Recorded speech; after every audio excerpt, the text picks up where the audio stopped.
everyone and Happy New Year! It is New Year's Day today. I'm sorry about all this. I think I'm coming down with a flu or something like that. Today I thought it would be appropriate to show you my top 10 favourite books of 2014. These books are in no particular order apart from the last book I'm going to show you, which is my favourite book of 2014. So number 10 I think is going to be on a lot of people's lists, and that is Vicious by V.E. Schwab. Victoria Schwab is a genius. This book deals with the themes of good versus evil, but they're twisted so much that you can't support any character in this book fully, even though they're fighting on complete opposite sides. It's fascinating, it's entertaining, it's about superpowers, superheroes, but not in the traditional sense, and it's such an amazing book. If you haven't read it, you should really go and pick it up. Number 9 is a book that I can't believe I'm going to show you, but it is The Bunker Diary by Kevin Brooks. I have actually done a review on this. You can go and check it out right here. This book ruined my life. If you've seen my review, you will know that. It's horrifying, it's terrifying. It completely surpassed all my expectations, and all my theories about this book were wrong. It took a complete different turn. It went in a complete different way to what I was expecting. So well done, this book. And the ending is pure evil, but the way it's written is so clever. I just think the fact that I'm still thinking about this book means that it has to be on this list somewhere. Number 8 I think is quite a controversial choice.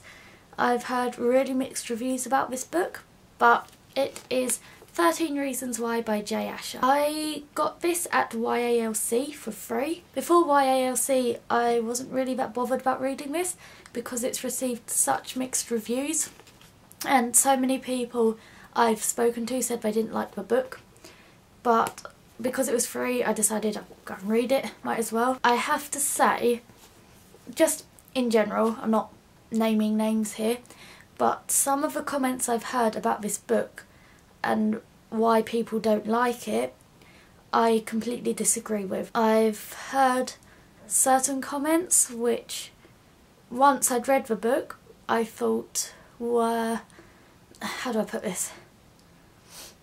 I didn't understand where they were coming from, put it that way. I thought this book was fantastic, thought-provoking, hard-hitting. It's not, I don't think it's for everyone. I mean, the mixed reviews will tell you that. But if you're umming and ahhing about this book, I really think you should pick it up and give it a go, because I thought it was amazing, and you might too. Number 7 is The Humans by Matt Haig. This book is really weird, but it's so cool, and I love this cover. It's so pretty. Look at the stars. This book is told from a point of view of an alien, and he's assessing the human race and whether the aliens should kill all humans or not. It's very strange, it's very philosophical, but it makes you think, and it's something really different to what I've read before. I'd been reading a lot of young adult fiction, but then I picked this up and it was such a nice change and I just really loved it. Number 6 is a book I adore. I love the films as well. There's an original film, call it that, and a remake, and the book is Let the Right One In by this author. I'm sorry, I can't pronounce that name. This is a translation, English translation. It was originally written in Swedish, but I don't know Swedish, so I bought the English version. It's about a boy called Oscar who's going through a really terrible living situation. His parents are going through this horrendous divorce, which means he gets ignored quite a lot of the time, and he's getting really horrifically bullied at school. But then he meets this girl, I want to say her name's Eli, E-L-I? Anyway, he meets this girl, and she turns out to be a vampire, and they kind of become friends, and there's all this stuff that goes on, and they help each other, and it sounds cheesy, but I promise you, I mean, I think you can tell by this cover that this is definitely not a cheesy book. It's a horror. It's a horror story. There's loads of horrible deaths and stuff like that, kind of disgusting. But it's so good, and the Swedish film is fantastic. It's so good. The book goes into a lot more detail. I saw the two films, there's the Swedish film and the American film. They're both really good. But I read the book after I'd seen both films, and it really made me think differently about certain things in the story, because there are certain details, and I think they're fairly important details, but they're not mentioned in the films at all, and you kind of sit and think, what? So yeah, it's creepy, it's horrifying, it's scary, but it's absolutely fantastic. If you're looking for a horror book, I highly recommend this. It's brilliant. And also watch your films, Swedish version or American version or both.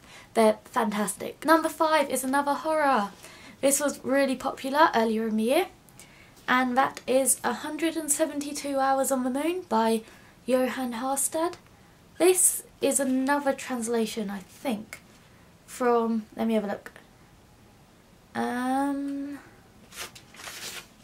not sure. Norwegian.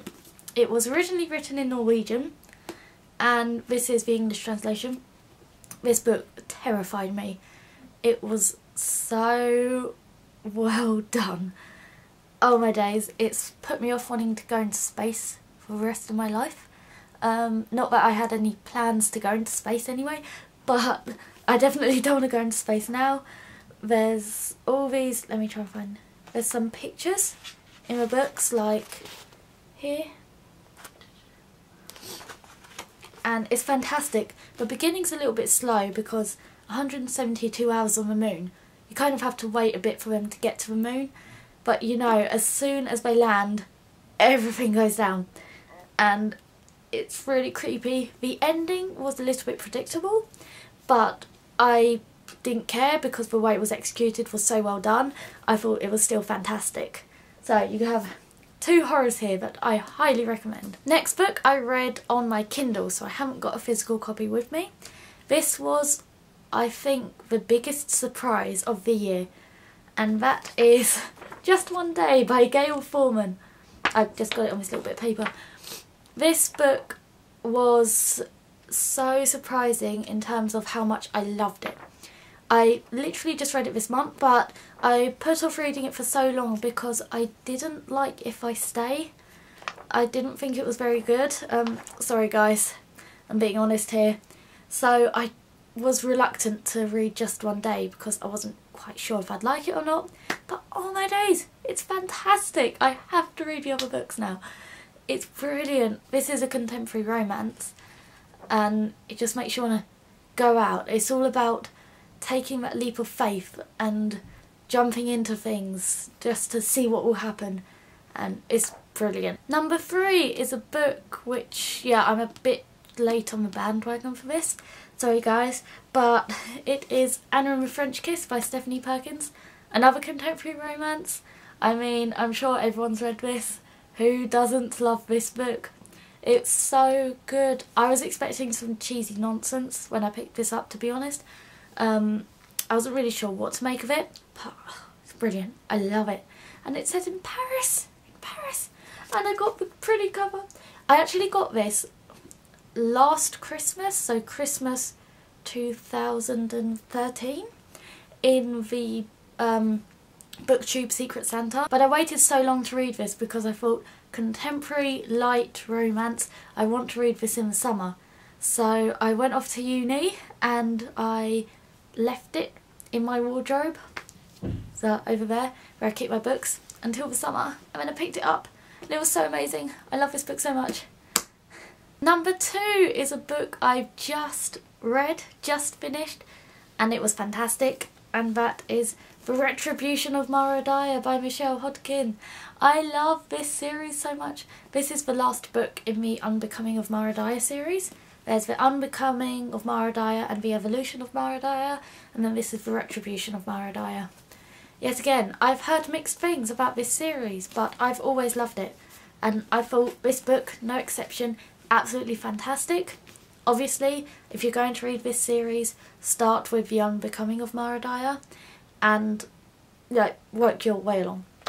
But this was a Christmas present and it didn't disappoint. It was brilliant. I loved it. And number 1 is my favourite book of 2014.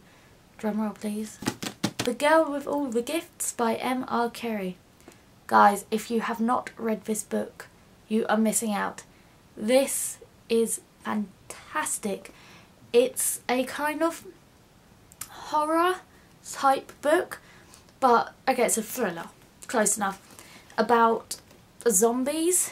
Try not to give too much away here, but there's a difference. It's got heart. It's not all zombies eating people, horror, chop heads off. It's about family and all sorts, and it's amazing, guys. I'd recommend this to anyone, like whether you're a boy or a girl, adult, teenager. I would just recommend this. It's brilliant. Oh my days, I love this book so much. So those were my top 10 books of 2014. I hope you liked that. Comment below and let me know, what is your favourite book of 2014. I hope you had a great New Year's Eve. Let's bring on this year. Woo! Full of fun and books and reading. And I'll see you next time. Bye!